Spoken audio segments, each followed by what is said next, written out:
Ош шаарындагы 78 шайлоо участогу эртең мененки саат 8:00 ачылып иштей баштады. Алгач шайлоочулардын катышуусу аз болуп жаткан, бирок саат 10дон кийин жарандар активдүүлүгүн көрсөтө баштады. Кала тургундарынын маанайы жакшы, алардын көпчүлүгү президенттик башкарууну тандаганын айтат. Ал эми кайсы талапкер президент болуп шайланса да өлкөдө тынчтык, стабилдүүлүк болсо деген пикирде. Өзүнүн программасындагы айткандарын аткарса, элдин мүдөөсү аткарылса, Кыргызстан кичине өдө болсо, ушул тилегибиз. Ошондой бир Ушундай талапкерди тандадым мен. Мен азыр президентский шайлоону тандадым балам. Себеби мына Кыргыз өлкөбүзгө мына эме келди.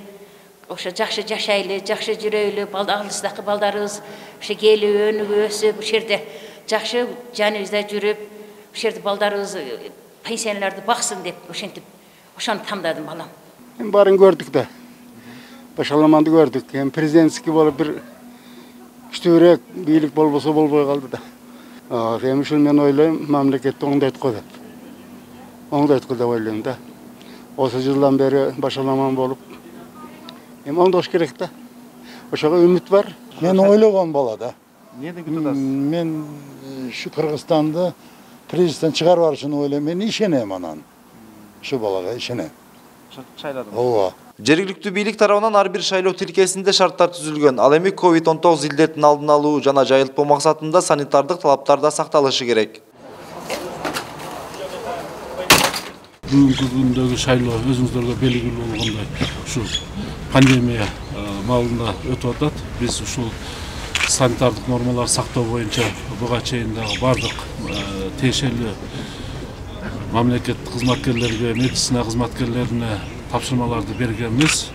Ар бир участкада ошо санитардык нормалар сакталып атат да. Шайлоодо одоно мыйзам бузуу учурлары каттала элек, бирок жарандардан арыздар келип түшүп, аймактык шайлоо комиссиясы текшерүүгө алды. Ал эми айрым шайлоо тилкелеринде эртең менен техникалык мүчүлүштүктөр орун алган. Ага аба ырайынын сууктугу себеп болгон. Күндүн сууктугуна байланыштуу автоматтык саноочу урналарда, идентификациялоочу аппараттарда айрым техникалык бузуулар катталып атат. Ал боюнча бизде ош аймактык шайлоо комиссиясынын алдында атайын техникалык топ бар. Техникалык топ өз убагында барып, бардык маселелерди чечип берип атат. Аймактык шайлоо комиссиясынан билдиргенде, Ош шаарындагы шайлоонун жүрүшүн онго жакын эл аралык байкоочу көзөмөлдөп жатат. Мындан сырткары ар бир шайлоо тилкесинде талапкерлердин ишенимдүү адамдары жана көз карандысыз байкоочулар көз салып турууда. Алардын айтымында бүгүнкү шайлоодо одоно мыйзам бузуулар байкалган эмес. Бардыгы тынч өтүп атат. Ар бир адам өзүнүн милдетин, укугун туура аткарып атат. Баары тынч эле, башында кичине ылдамыр жайыраак келген. Суукка байланыштуу азыр күн жылып, бардыгы ойдогудай болуп атат. Элдер эми келип баштады да? Элдер эми келип баштады. Мыйзам бузуучулук андай катталбайт го? Жок, керектилер бир гана бюллетенди туура эмес алып атат, анча-мынча ошолорду байкап операторлор жардам берип атат. А так бардыгы жакшы, сонун. Значит, я как международный наблюдатель по городу Ош. Мен Ош шаары боюнча эл аралык байкоочумун. Эртең мененки 7:45тен баштап ар бир шайлоо тилкесине барып көрүп жатам. Шайлоо тилкелери убагында ачылды. Комиссия мүчөлөрү да баары өз ордунда болчу. Эртең менен жарандардын шайлоого катышуусу аз болчу, бирок кийин добуш берүүчүлөр көбөйүп, кезекке туруп калышты. Мурдагы шайлоого салыштырмалуу массалык адамдарды алып келүү учурун көрө алган жокмун. Мыйзам чегинде таза эле өтүп жатат. Члены комиссии были в полном составе. Шайлоо күнү коомдук тартипти сактоого милиция кызматкерлери да күчөтүлгөн тартипте иштейт. Эгерде кандайдыр бир мыйзам бузуу учуру катталса, тезинен чара көрүлөт.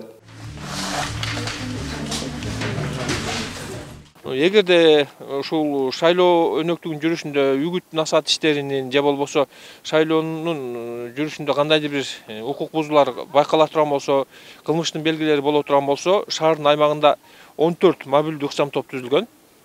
Алар тиешелүү каражаттар менен автомашиналар менен камсыз болгон. 102 кызмат аркылуу чакырууга болот.